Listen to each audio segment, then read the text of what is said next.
Revolution.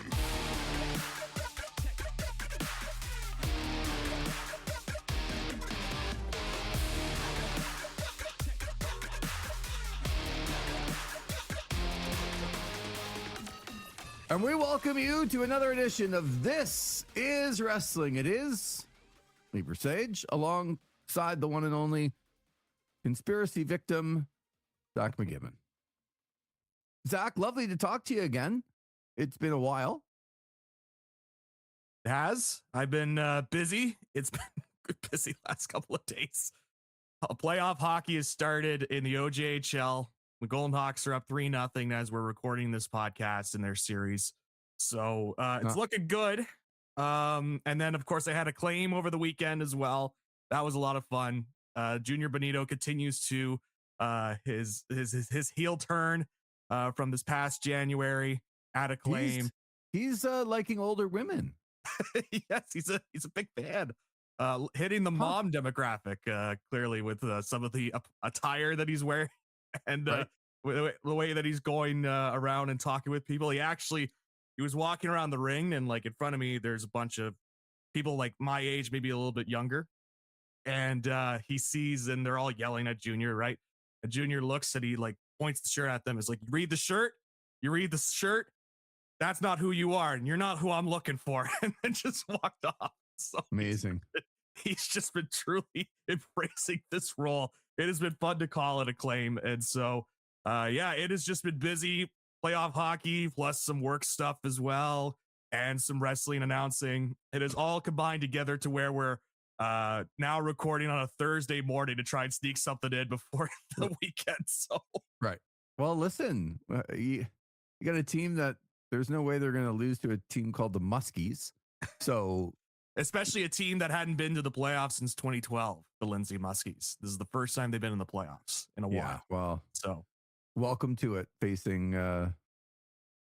Trenton Golden Hawks. But yeah, I mean, last weekend you were doing a game on Friday night, and then you were driving up to do a claim on Saturday, and then you're driving back for playoff hockey, and you know. But I appreciate the fact that on one of our other ventures here on This Is OSN, the Ottawa Sports Now medium was doing a very late show on Saturday night as the Ottawa Senators were playing a late game in Seattle. It was a 10 o'clock start. Post game started about 12:45. And if you can believe it, nobody wanted to come on with me at 12:45 or 1 a.m. on a night that the clocks were going ahead and people were going to lose another hour of sleep. But you know what?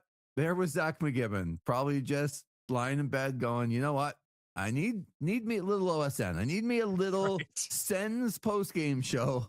Yes. There was Zach at 1:30 in the morning, which was really 2:30 in the morning. Yeah. You know what, Zach? You're there. You are there. You know what? For a conspiracy victim, I do feel like I have to be out there and doing stuff for OSN.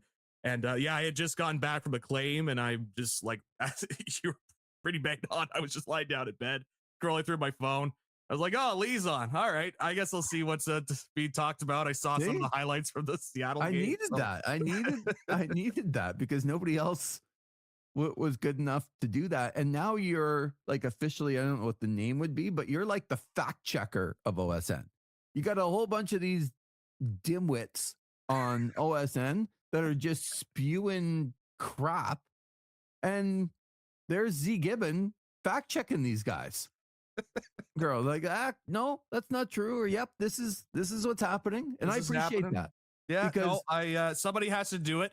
Nobody volunteered, nobody asked, but I decided to do it. And, no, I'm thrilled about it. Like I said, these bunch of dimwits are just spewing a bunch of crap, and I can't have that on OSN. I need the fact checker. So yeah, if people want to tune in, this is OSN.com, and we're doing some other things, and This Is Wrestling is going to be a big part of the OSN family. I'm not going to call it network because it doesn't stand for network. It's Ottawa Sports Now, because it's what's happening now. Network is such an antiquated term. I had an old radio professor when I was learning the news, and he would always like how I bang the desk on rants about the WWE. He would bang the desk about whenever I would write up my news copy. He would be like, "Yeah, but what's the now of the story? Like, I get what's happening yesterday, but what's happening now with this story? Let's go. Who is this professor? I want him to know that he was doing a good thing. What's going on now? This is Dan Polanen, back in the radio broadcasting I love Dan Polanen. Yeah. I didn't know that. Oh yeah, he would always, like, I would show, it's like, all right, here's what I've got the latest for this story. I think it was like a robbery story. We would just go on the Ottawa police releases and then just write up a copy. He's like, and he would always be like, it's good, but there's not enough now in the story. There's just not enough now. Like, there's a lot that you showed from yesterday, but what's happening today in the story? It has been drilled in my head ever since. Every time I write a story, I'm always like, what's the now of it? Let's go, Dan. I always hear Dan Pease, because there's two Dans in our program. There's Dan Mellon and there was Dan Polanen. So as I always would hear from Dan Pease, like, what's the now of this story whenever I would write it? What's the first thing that people should know that's happening now? So every time I hear Ottawa sports now, I'm like, this is the now that's happening on OSN. This is what's happening right now. Exactly. Oh, Dan Polanen. I knew Dan Mellon a little bit, but I knew Dan Polanen a lot more. He worked at CFRA. Yes. For a little bit and got to know him, and fantastic. See, this is what we need to teach the youth. And you're not the youth anymore. You're the one that needs to be drilling it into everybody else's head. Yeah. Now I get when CFRA inevitably had another turnover of people in its newsroom, I would always be the one that would, like, tell him, it's like, just remember, you got to remember the now of the story. And then I would be like, this is the now. What's happening now of this copy? So yes, I try to keep it going. So fantastic. Speaking of the now, because it's Thursday morning, we got ourselves an AEW pay-per-view coming up on Sunday, and quite frankly, it's looking like a real good card. I just don't know, and we're going to get to this in a minute, but I do want to sneak in because I don't want to talk with WWE for very long, because I do think that this pay-per-view coming up for AEW is going to be a real good one and deserves some time. And it bugs the hell out of me that there's now more pro wrestling, podcasts and channels to listen to, which is awesome. And every time I turn it on, they're like breaking down NXT and breaking down, like, I'm like, what are you guys doing? Like, anyway, very frustrating. But you and I have except ESPN and their grades, I should mention too. ESPN can't grade pay-per-view events anymore. So this is what, the two things I was going to get to and sneak in before we get to AEW Revolution coming up on Sunday from Los Angeles was the ESPN WWE relationship. And also, we have not talked since Cody Rhodes defeated Drew McIntyre for the WWE Championship. And right now, it looks like it's going to be Cody Rhodes and Randy Orton, night one main event at WrestleMania. So let's get to Cody Rhodes real quick and the win over Drew McIntyre before we get to the WWE ESPN stuff. I was told, bringing facts, like the fact checker here. It is the 6th time in history that the WWE Championship has changed hands on Friday Night SmackDown, which I actually found hard to believe that SmackDown came in what, 99? Yeah, late 1999, 2000 on UPN. Yes, but they've only changed it 6 times in 26 or 27 years. Yeah, and 2 of those times have been in the last 2 months. Yes, hot programming SmackDown all of a sudden. Drew McIntyre beats Cody Rhodes in 3 stages of hell, and then Cody Rhodes defeats Drew McIntyre for the belt back. So what'd you think of the belt transfer and Cody Rhodes becoming champion for the 3rd time?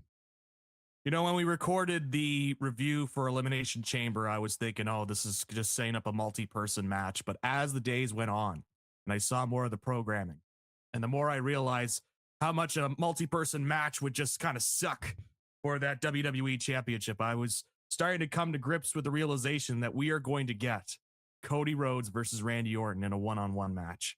And then when that night happened and Cody Rhodes won, I was like, oh, okay, here we go. It was one of those deals. I wasn't as shocked as the days kind of went on. It was very funny to see the reaction to it all and people getting mad and the dislikes on the YouTube video and all this stuff. Like, I wasn't that shocked. I did get a kick out of the WWE leaking out to the wrestling media being like, well, look, we took the title off of Cody because we wanted to have, like, for our Rumble event and for our Elimination Chamber matches, we needed to have a draw for those matches. And Cody would have been a big draw chasing after the title as opposed to holding on to the title during those events, which I think is a bunch of BS. I think it's a draw that he's the champion and he's defending its title. He's a draw no matter what.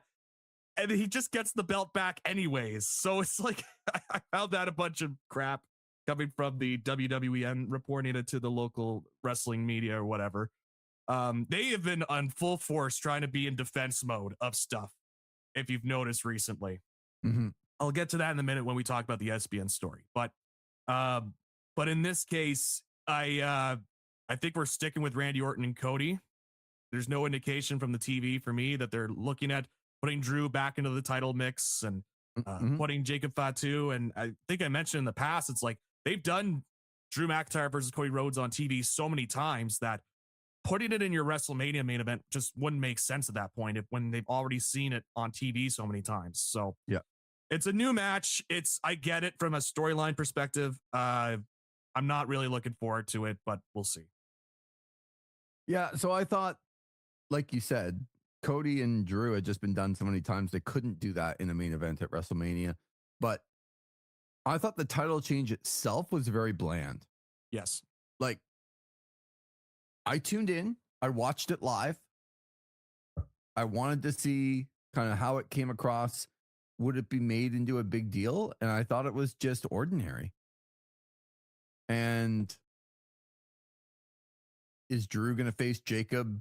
Maybe at WrestleMania. There are reports that he's going to go off and film Highlander after WrestleMania, and he'll be gone from the picture anyway. I don't know if that's to make us feel better or them feel better that they've written Drew McIntyre away from the title again. But this one to me feels a little bit desperate because I didn't love the title change. Like, just usually you get a little bit more drama, a little bit more. Like, Cody just won the title and they went off the air and okay. Like, guess Cody's the champion. It just seemed like a regular Friday night SmackDown and like, oh, but Cody won the title. Okay. Yeah. On the road to WrestleMania too. The next major pay-per-view is WrestleMania in WWE. Yeah. So I guess it just felt desperate to me. And maybe that's because you read some of the and hear about that WrestleMania is not selling well and the ticket prices are too high and they don't have a bunch of draws. It felt desperate that they did not have another main event. And they thought that Randy Orton and Cody Rhodes could sell one of those nights at WrestleMania because it would be a match that people would want to see. Now, when I say people, I mean people not like you and me. No, it's no. I saw from the WWE fan base, who, by the way, the review of Elimination Chamber is just like the downloads keep going up on that. I'm kind of surprised how much people have taken on to it. But one of the things that came out of that was the Danhausen debut and how I had tears in my eyes laughing at his debut. And I'm like, wow, what a horrific debut. Well, in a week's time, Lee, they turned it around and he's now over because the WWE fan base, they like saying you are cursed.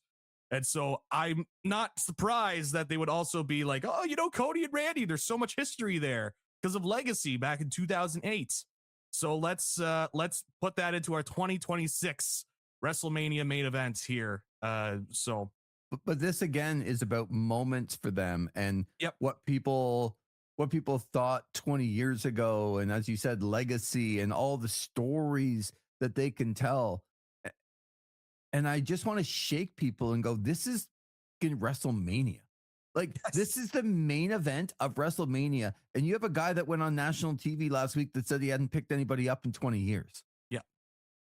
To save his shoulders, and how smart he is, like understanding the rest of the business, that he's gotten by and still been a top star without picking anybody up in 20 years. That's actually embarrassing. Yeah.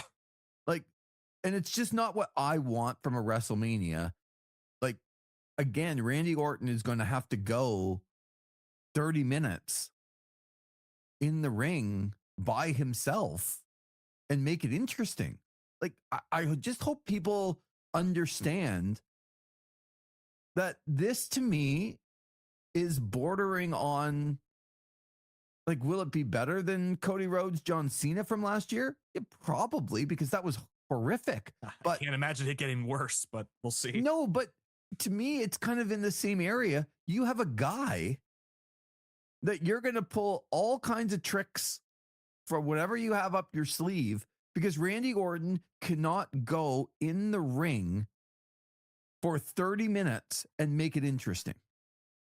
So now you're going to put all of these other things in our way to try to fake us out. And I don't like, this is WrestleMania. This is the very, very, very top of the game. And do I think CM Punk and Roman Reigns is going to be an all-time classic? No, but at least they're going to be able to go 30 minutes and make it interesting. I'm not worried about that when it comes to them. But you're sticking another guy in a main event spot at WrestleMania that can't go that long. And my mind blows that that's what you want to give to your audience. And you're desperate because things aren't going well now. But what's the story now, Zach? The story now isn't Randy Orton in 2026. And I'm scared to death, by the way, that they are going to do something in the next year to have Randy Orton equal or surpass John Cena's all-time record. So John Cena, who went out on his sword and said he wanted to be there to shake the hand of the guy that is going to pass him, and someday he wants somebody to go and do that. Like, somehow it's an accomplishment to lose 17 times in 10 years. And yes, like that. Not the length of the title reigns, but the amount Right. of title reigns they've had. Yeah, like, don't worry that a guy like Roman Reigns held the belt for 4 years. I know he didn't defend it, like, but Ric Flair had it forever. And don't worry about the length of the title reigns. Let's worry about him. Well, if he loses it on Raw and wins it back on SmackDown, then we can get another. But I really fear, Zach, that they're going to do this with Randy Orton. That Randy Orton is going to be the guy to equal or surpass John Cena, which means he's at 14 right now. Yeah. So, like, is he beating Cody Rhodes? Really? Maybe. And Wouldn't shock me. No, because he'll probably won't hold it for long, and somebody else will beat him at, like, Money in the Bank, and then somehow he'll get it back before SummerSlam. Like, I don't know. It just, when you have guys in your main event, and we're going to juxtapose this with the AEW main event, there isn't a worry in the world. Like, I have some problems with the main event of Revolution, but there isn't a worry in the world with the two guys in MJF and Hangman Page. Could they go 30, 40 minutes and make a show really interesting in a main event? You're damn right they can. I'm not worried about it at all. I'm terrified of Cody Rhodes and Randy Orton in the main event. Like, and Cody Rhodes coming out this week and saying that WrestleMania 42 as a sleeper might be one of the all-time best shows. Yes, I saw that too. Is like, Cody, I want to get behind you. I want to stay behind you. I think you've been an injection in the WWE over the last 3 years, 4 years, and what you've been able to do, and like what he's been able to do to come back from AEW and put himself in this spot has actually been incredible. Cody, I want to stay with you. Statements like this don't make it easy. Like, you are absolutely out of your mind that I'm sleeping on the irresistible forces defending the titles against somebody. Okay. I might be sleeping during WrestleMania based on some of the matches that have been announced. Right.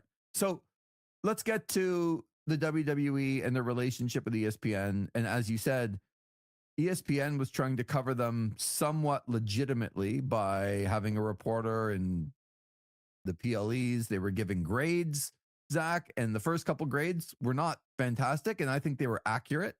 Yeah. Or, some I would even say nicer than what I agree. I was just going to say, like, maybe slightly above what I would give it.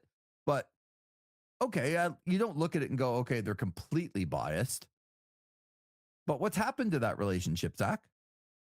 Well, WWE, not a fan of the grades, and apparently through a report from Post Wrestling, John Pollock and Brandon Thurston, WWE had told ESPN to quit it with the graded reviews for their PLEs. So they had the show for Brock Lesnar and John Cena that all of a sudden is escaping me. SummerSlam. Well, no, not the SummerSlam match. The WrestlePalooza. Yeah, WrestlePalooza. And then there was the one in Australia, I think they did a grade for. And then they just stopped doing grades for those shows. Crown Jewel, I think it was in Australia. I could be wrong on that. Yeah, but you're right. And so, so they've stopped doing grades. And so if you've noticed, Andreas Hale, the reporter who also reports on MMA, if you notice on his articles, when he reviews MMA cards, he's still allowed to do graded grades for those cards. It's like, oh, this match was good. This fight was good. But when it comes to WWE shows, all of a sudden, no grades. You can't see me, Lee, when it comes to the grades. It's all gone. What a thin-skinned company. Like, my God. And it's not just this, too, when it comes to the grades. I mean, we always had a feeling. We've watched the Unreals, and you could just get a sense that, and this is the stuff that they allowed for the public to see. Right. Which is even more incredible. Like, this is the stuff we saw from them. This is the best we have to present to you that we will try to make you think it's one way when it really probably isn't. But this is how we're going to try and fool you. Yes, this is how we try to fool you. And it came off so badly with some people in terms of how they think and how they like operate. And now you have this with the grades. And another thing that I don't even think is getting talked about more that kind of goes with this story of the grades disappearing. NXT is having a Booker T appreciation night. And you know why they're having a Booker T appreciation night? Because for the last couple of weeks, they have been mocking the Observer Awards for naming him the worst announcer in professional wrestling. And they cannot get over the fact that a publication said one of their own announcers was the worst in wrestling. And so now they're having a Booker T appreciation night to show, no, we're above this. We don't care about this. Anyways, let's dedicate a whole show telling you how we don't care about this. It's unbelievable. What a thin-skinned company. They want me treated like one of the NFLs, the NBAs, and the Major League Baseballs of the world. But you don't see the NFL. There's a lot of issues when it comes to the NFL that, doesn't get as covered prominently. I think back to with Bill Simmons when he was covering the Ray Rice stuff, and he was saying the commissioner was an idiot, Commissioner Goodell. And then it eventually led to Simmons being fired, and it changed ESPN there. ESPN's not faultless in this, by the way. Like, they should have been, if they were an independent, authority figure and saying, no, these guys, they have the right to criticize the shows how they see it. We stand by our reviewer, but that's not how ESPN is nowadays. They're the ones that are getting all these content deals out for all these major leagues. They don't want to rock the boat because they make a lot of money from these leagues. In some cases, they have ownership over some of these leagues' own networks as well. And so the fact that ESPN acquiesce is not shocking, but it's just also saddening and damning when it comes to I'm glad you brought that up because it takes two parties to do that, and ESPN didn't have to acquiesce, but they did. Yes, and they did, and it's I think shameful, but again, the money talks when it comes to sports media rights, and so ESPN not faultless in this at all. Like, they should have just stood by the report, said, no, we're covering you how we cover everybody else. If you want to be legitimate in the eyes of our fans, we're going to cover you like. But again, the WWE is so thin-skinned. There's such a thin-skinned company with the Booker T stuff, and so I don't disagree with you that they're thin-skinned. They are. Yeah. But imagine working any company and saying, like, we know we're bad, but we don't want you to tell us we're bad. And most people would go, well, then just be good. Like, like just be better.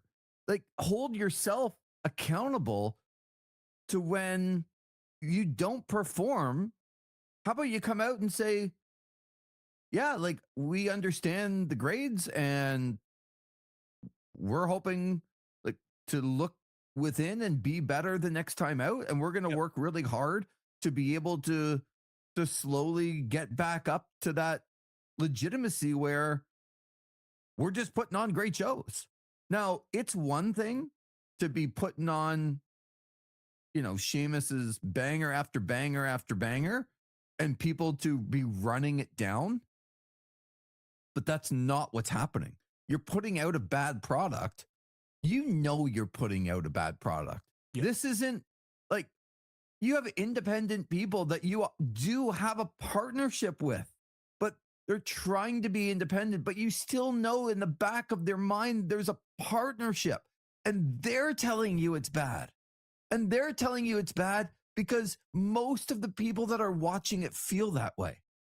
But instead of looking inward, you know, when professional sports teams don't play well and they come out and tell you that it was everybody else's fault and we got like the referees and this and that, it's like at some point it's your fault. Yep. When you're not playing well and you're not winning, and you best be telling people that we're going to work our damn ass off and put on better shows and better performances and all of that stuff. But they think backwards. They don't take that and go, oh man, maybe we actually do need to fix some stuff. We just don't want the bad publicity when we put out a bad product. Yeah. And that's insane. And it's a lack of respect to the fan too. Yes. And we've been seeing it for so long. I mean, how many times were we advertised to on a PLE? We're already paying for the show technically through Netflix, or in this case, if you're an American, you're paying through ESPN Unlimited or whatever their subscription service is called. You're paying all this money and you're getting advertised to all the time.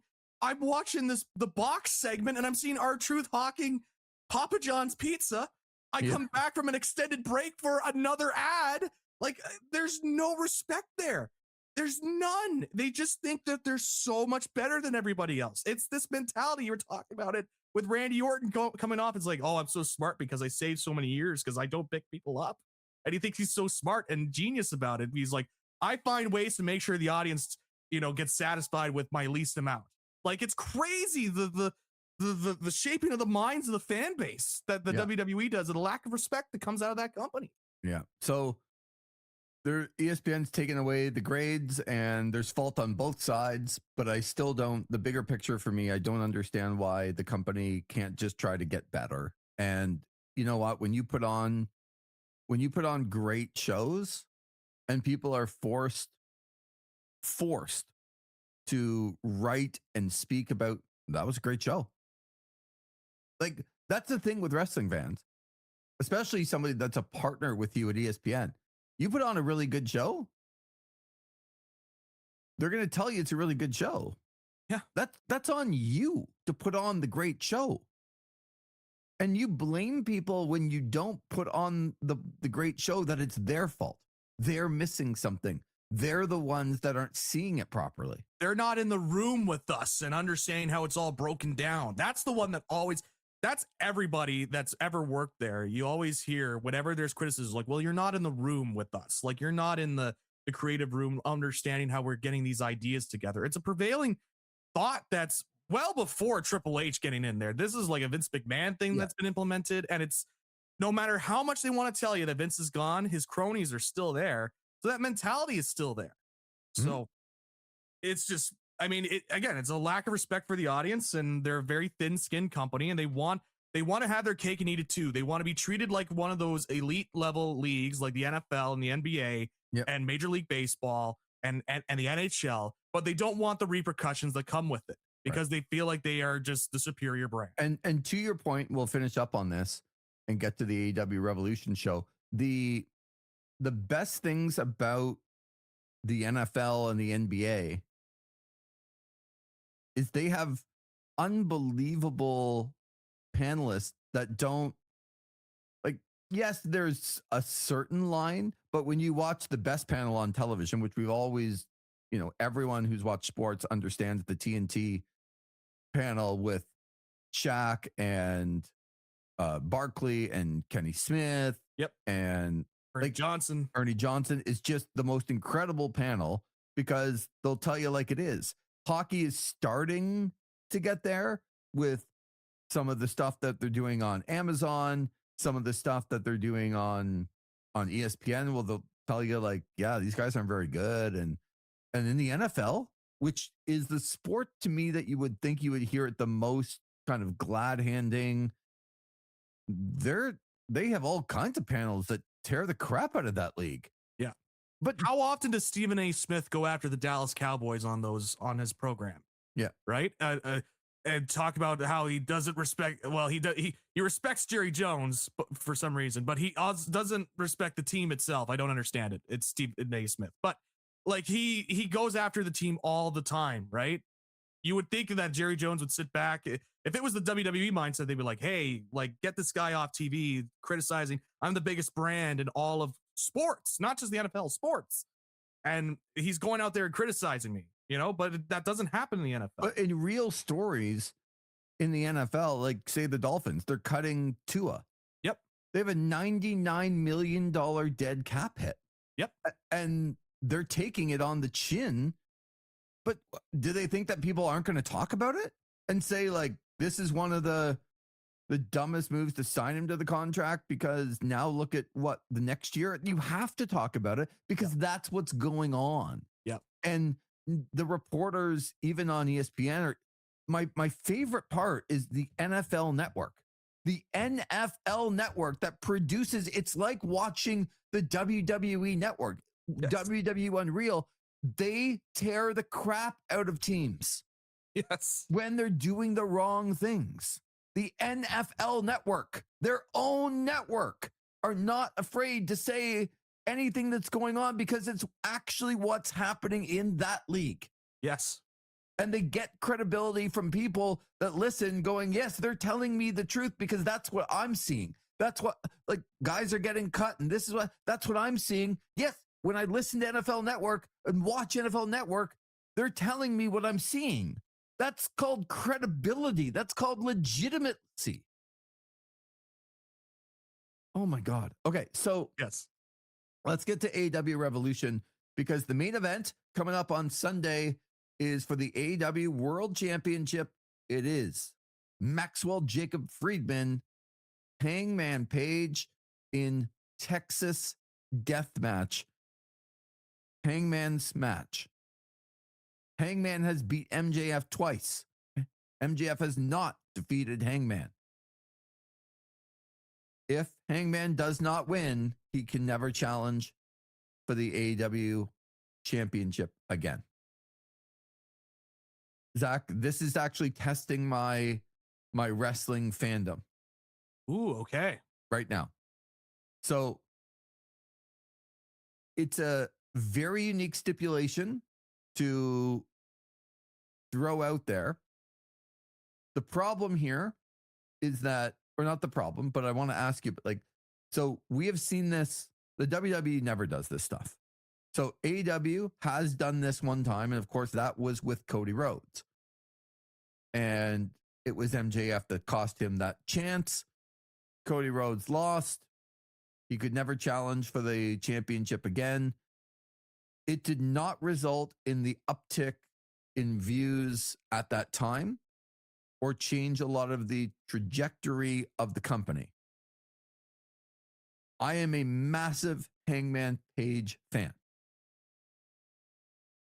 It feels like they are going down a road here that he is going to lose on Sunday, and we are going to get the same thing that AEW has already done. We are going to get that again.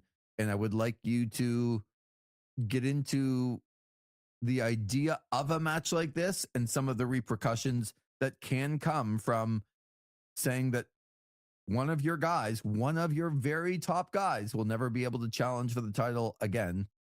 Let's talk about the idea of doing this for a second time in AEW. Yeah, in this case, comparatively to Cody Rhodes, when they put that stipulation in, that was very new for the company. It was a very new company in AEW. And so it was only Jericho that was the world champion at that point. And so in this case, what's kind of different is that Hangman has been champion before. Like he has won the world championship a couple of times now. And so it is different in that sense. I do like how it kind of comes together where you have the MJF factor in this. He was involved in the first one of these stipulations, as you mentioned. Now he's in the second one.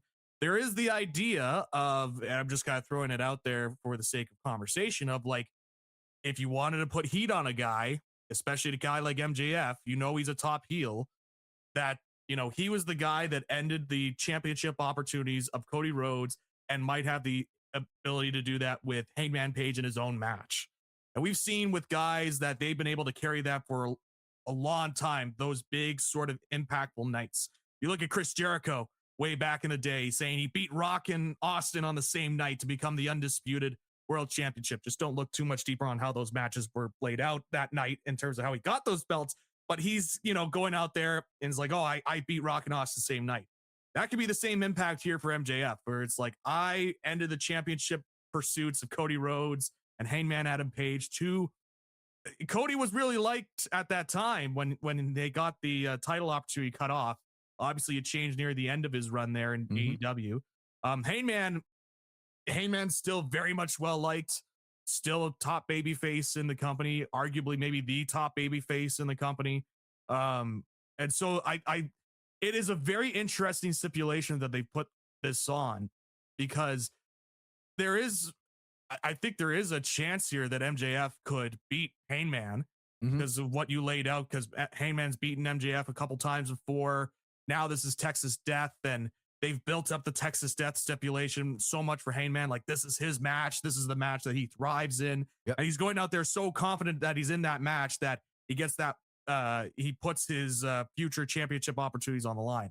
So I am very interested in how this goes, and where it will lead to. I'm not opposed to putting that stipulation on again, because I could think there is some interesting TV that you could do with that for a Hangman. The problem is a fan base willing to accept Hangman never being in the title picture again? For me personally, I've seen those title reigns, and I find it much more interesting with Hangman when he's kind of been distraught and seems lost in his ways, and you kind of get more engaged with the character when something like that is. So if this is an opening path for him getting back down that path, or an opening to get back down on that path, I think that's an interesting angle to do. Plus, you get MJF having that heat on top of it. But at the end of the day, doesn't matter how I individually feel. I do think this fan base doesn't want to see this stipulation added on Hangman. They want to see him challenge for the title in the future. So this is my point. Hangman's 34 years old. Hangman, like Cody, there was some thought that he wouldn't necessarily be an AEW guy. Like, as that was going along, it's like, ooh, there's something off there. And not that everyone who's going to go to WWE and be the champion and be what he's been, but Hangman's never going to WWE, right? Like, Hangman's going to be an AEW guy for a very long time. Yeah. He's a main eventer. He's a guy that can draw people. He's 34 years old. And it's not that I don't like, I actually agree with all of what you're saying as far as like getting back into the distraught character and some of the past. Like, he'll be fine for a year or two. Yeah. Like, it's just past the 2 years. Right. Probably do. And that's what we saw with Cody.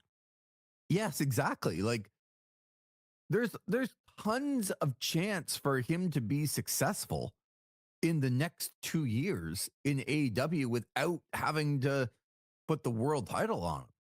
But he's a fan favorite. He's one of those homegrown guys.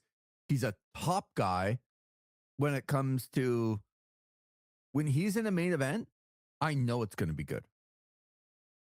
And with like, I have that thing in me that the world title, if it's really that important, should usually be the main event, unless we've seen a couple of situations. I haven't loved them, but where people are like, no, it's okay that it's not the main event. We got lights out and like, Right. okay, it's still a match on your card, but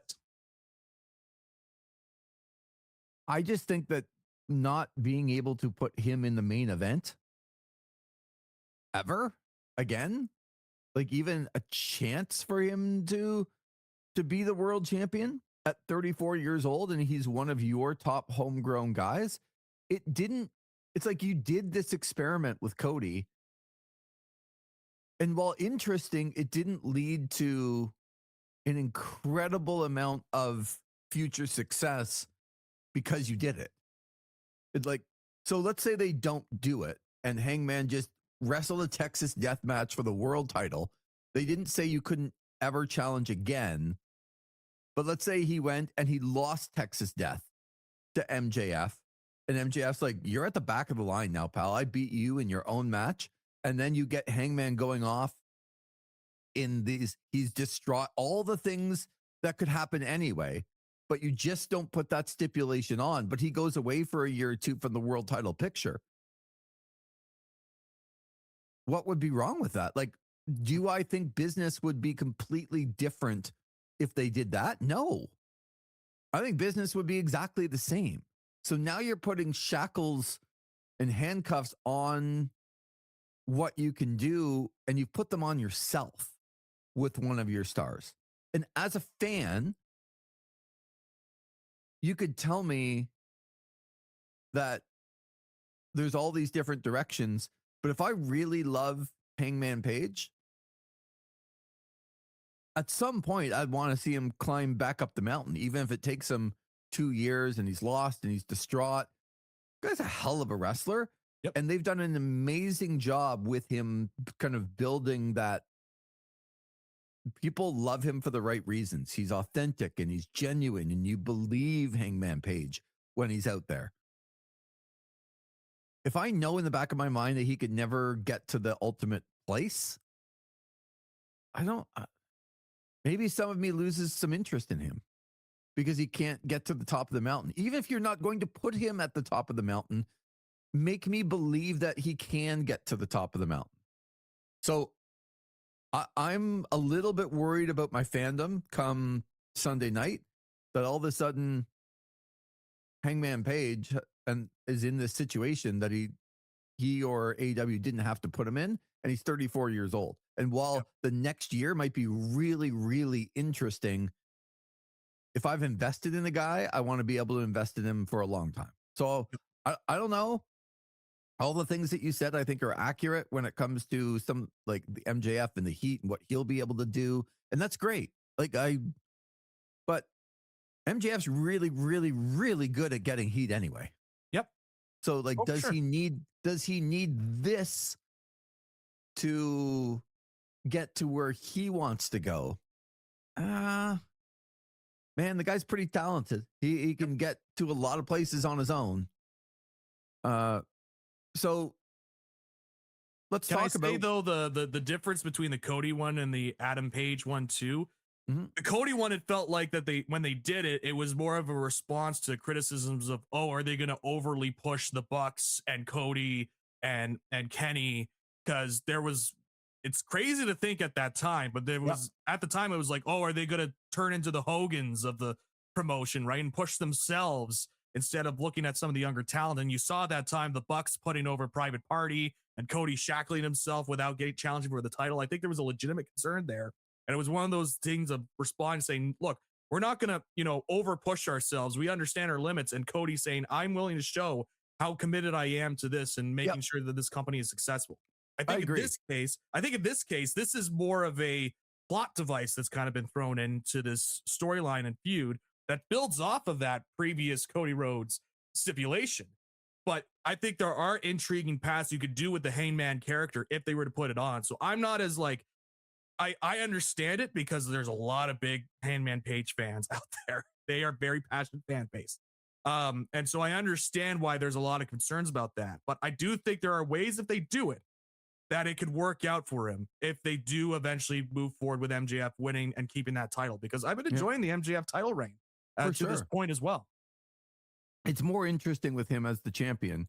Yep. And okay, so before we move on to other matches, what do you think happens? I'm going to be bold.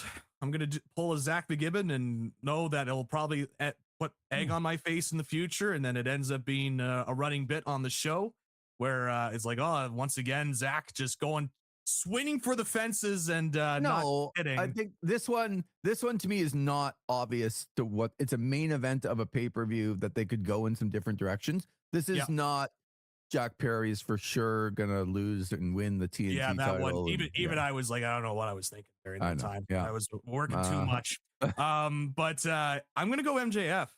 I think there's a lot more intriguing stuff that they could do here.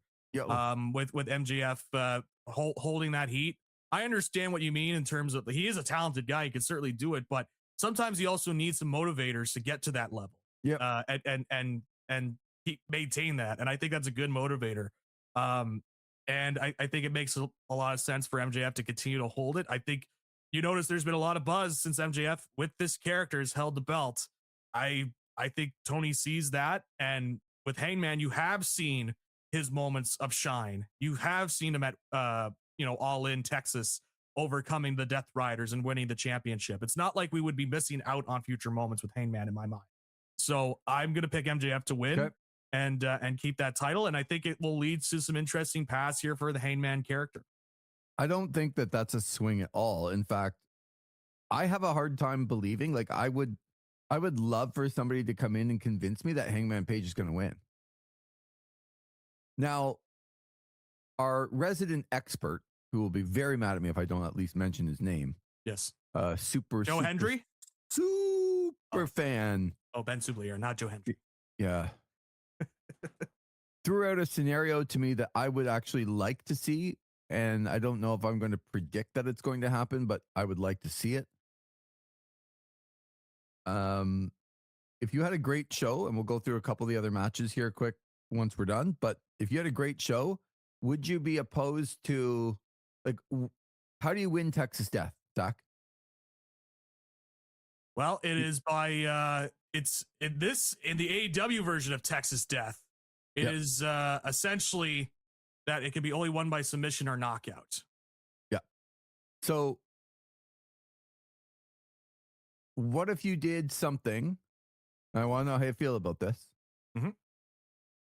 What if you did something that you did some absolutely crazy spot at the end of the match? And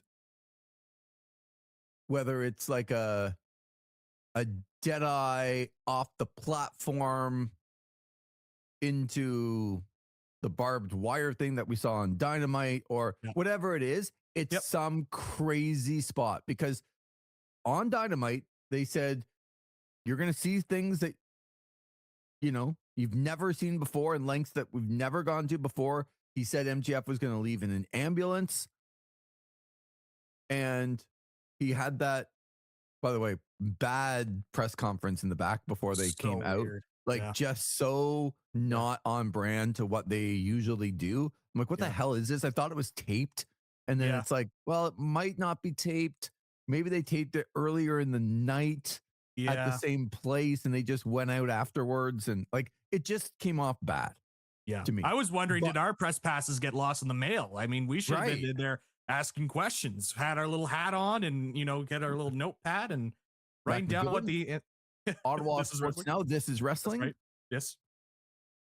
But what if they did a spot where both of them, like, people kind of thought that they were dead and they both don't make it up for the count. They're both knocked out. And that's the way the match ends. That both guys are taken away in ambulances and we don't have like a real finish to it. And at the end of it, MJF's like, well, you can never challenge for the title again because you didn't beat me. And Hangman Page is like, Yeah, but I didn't lose. So MJF can still put him to the back of the line, and Hangman can be trying to get back up to the front, but MJF is kind of pushing him back. And AEW is like, well, yeah, you didn't beat him, so you can challenge for the title again, but man, you're gonna have to earn it. And he loses his way, and all the same things that happen, but you get away a little bit from the stipulation that he can never ever do it again. You can have it be really murky, I guess. How do you feel about that? I don't love that. I don't love Yeah. that. It's a very, you know, it reminds me a lot of times when WWE would try and wiggle their way out of stipulations that they put on because they didn't want to commit to the gimmick. And one of the things that makes AEW stand out is that they are willing to stand by the stipulation, even if it's a stipulation that ends up being detrimental to them in the case of Cody Rhodes and how they established that character when he was in AEW. So I don't like the idea of kind of a wiggle away from the stipulation. I think the whole company's kind of built on this is what we stand by, this is what the finish is, and we move forward with it. And that's one of the things that makes the company stand out compared to a WWE. So I wouldn't love that as a finish. I get the thought process. If this was 1982 and there's not as much thought about who the booker was and who the creative team was, I think you could pull that off a little bit more if in like 1982 Mid-South. But in terms of 2026 AEW and what we know now about pro wrestling, where the response usually isn't into, in some cases, the performers, it gets back to the booking team. I don't know if it would be as well received. Okay. I'm also going to predict that Hangman does not win the match. Now, I'm hoping upon hope that they do something to wiggle him out because I don't want the stipulation to be in effect. Mm-hmm. But I don't think Hangman just wins the title on Sunday. Let's look to some of the other matches. We have, for me, you have Young Bucks and FTR. Again, I'm really looking forward to it. It's in Los Angeles. These four guys are going to put on a hell of a show like they always do. And I can't wait for this one. I can't wait either. This is going to be a fun match. I think there's been plenty of time since the last time these two teams faced off against each other. I think this will be a really fun match. And of course, my man, Big Stoke at ringside totally changes the factor of that tag team match. So get fired up. Big Stoke on the outside. But no, this is going to be a real fun match. I'm very excited to see where this goes. Again, one of those matches where I could see it go either way with FTR Young Bucks. I think with the FTR story, I think they are still saving it for the eventual return of Adam Copeland and having the titles involved in that. So I'll pick FTR, but this is not one of those saving myself sayings here. I just wouldn't be surprised if the Bucks also get the belt here, but I will pick FTR and I will stick to it. I will stick to my stipulation I've laid out. Yeah, this is a toss-up for me. I could go either way because both of them could run with the titles and do more. I haven't loved FTR's run with the titles, so my gut says FTR to keep and have like a big victory over a legit team. But man, I'm hoping for the Bucks to win. Yeah, I can tell you that. But my gut says FTR as well. What about Brody King and Swerve Strickland one-on-one? This is interesting. This looked like this was supposed to be the Swerve Strickland versus Kenny Omega match. And then, of course, they weren't able to get Kenny out of that booking in Japan or whatever for that video game convention or whatever. So this is an interesting match because you got Brody King, who very clear they're trying to establish him as a main event guy in that upper echelon there. And he's a totally different style of wrestler compared to the other guys in the main event, which I love. And then Swerve Strickland, they're also trying to establish this heel run here. And as the baddest man in AEW and just not afraid to put his body on the line. And the feud that they've been building here with Brody and Swerve is good.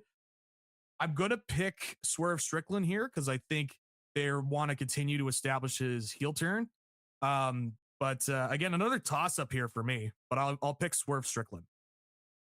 Man, you and I are like-minded today because I'm thinking they're going to do every possible thing to make Brody King in this match a legit top guy, can wrestle in main events, he's going to do things to Swerve that people have never done to Swerve before, but I just can't see Swerve losing this match. with his heel turn and making him into where they want him to go. He can't be losing to Brody King, but you can make a guy and still beat him. Yeah. And that's where I think this is going. What about Bandito and Andrade? Or sorry. Yeah, Andrade El Idolo. But yes, for both of those guys, this is an interesting one. I feel like Andrade is gonna find a way in this because they've gone further. Bandito's been out with an injury, and don't know if it kills Bandito to lose this match. No, I agree. We're in simpatico right now here, Lee. I'm also picking Andrade to beat Bandito. This could be a really fun match. These two guys at a high. Sometimes I find Bandito can be a little bit inconsistent, but when he hits his peaks, he's an incredible pro wrestler. And Andrade, I think he's a solid pro wrestler. Very, very, very good. My issues with Andrade stem more with how Lon, when a push goes away, how he starts to be not as happy in his workplace as he would be. But right now he's getting a push, he's getting a focus, and I think they're continuing with that focus on him. I'm going to pick Andrade to beat Bandito. 2 out of 3 falls, Tekla and Chris Statlander for the AEW Women's Championship. I don't know that this needed to be 2 or 3 falls, but I got Tekla still coming out on top here. Tekla is my favorite women's wrestler in all of pro wrestling right now. She's awesome. Ever since she debuted, I was like, oh, she's a badass. Like she's very, very cool. And I hope that she pins Chris Statlander twice in the 2 out of 3 falls match. Just really go all out and just establish her as a presence, because I think she's awesome. I think she's one of the best, if not the best, women's wrestler right now in terms of all around package in AEW, and I'm going to pick Tekla as well. One more here before we end the program. There are some more matches, but what about Jon Moxley and Konosuke Takeshita for the Continental Championship? Been interesting with Takeshita that they have been really putting more of the babyface elements to this.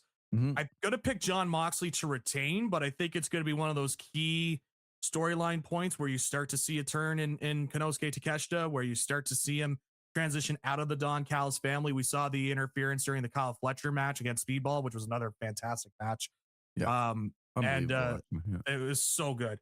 And so I expect something like that, but it goes against Takeshita, and Moxley's able to get the victory.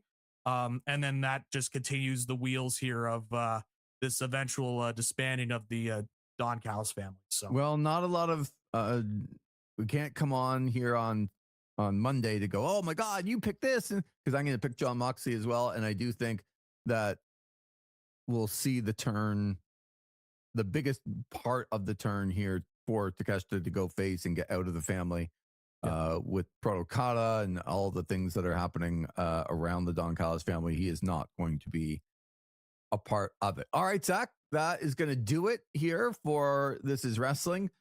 Enjoy the pay-per-view on Sunday, and we will be reconvening very, very soon.